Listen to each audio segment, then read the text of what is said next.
I call Eugenie Sage. Tamango te whare tana koe. Pleased to take a call in support of the Official Information Act Parliamentary Under-Secretaries Amendment Bill, and very pleased that the government members have changed the position they had on the first reading to supporting the bill. It looks as if unanimity has broken out in the House.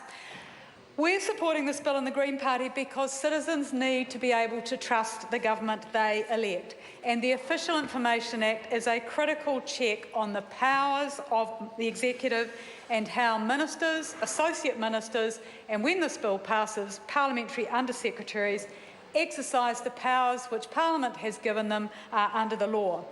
And the Official Information Act, when it was passed in 1982, was a landmark piece of legislation because it was going against the prevailing ethos of the time, which was about official secrets.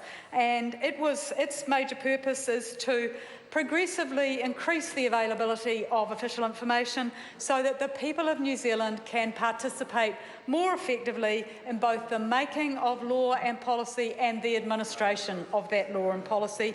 And it also promotes the accountability of ministers and officials.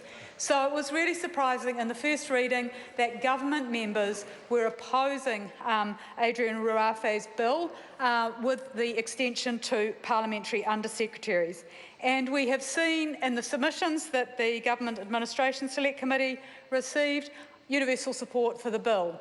And as the Law Commission said in its submission, and I'd just like to quote, "The principle at stake is simple.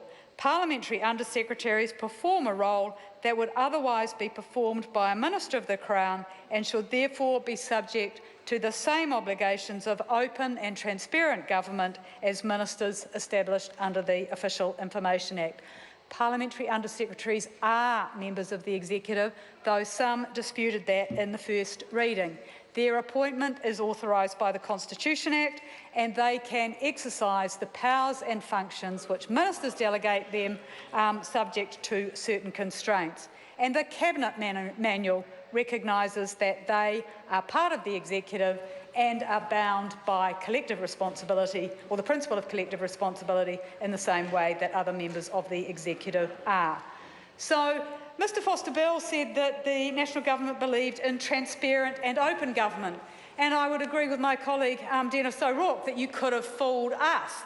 And we hope that National's change of heart on this bill will also lead to a change of heart in how it actually applies the Official Information Act, because we have seen under that Act major delays in the release of information by ministers, large redactions, and a huge increase in complaints to the Office of the Ombudsman in terms of requests to investigate the failure to release information and the delays.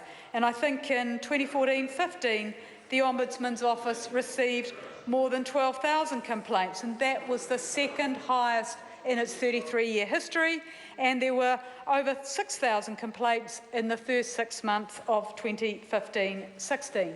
So we would like to see that same change that government members have taken on the bill applied to the actual application of the Act.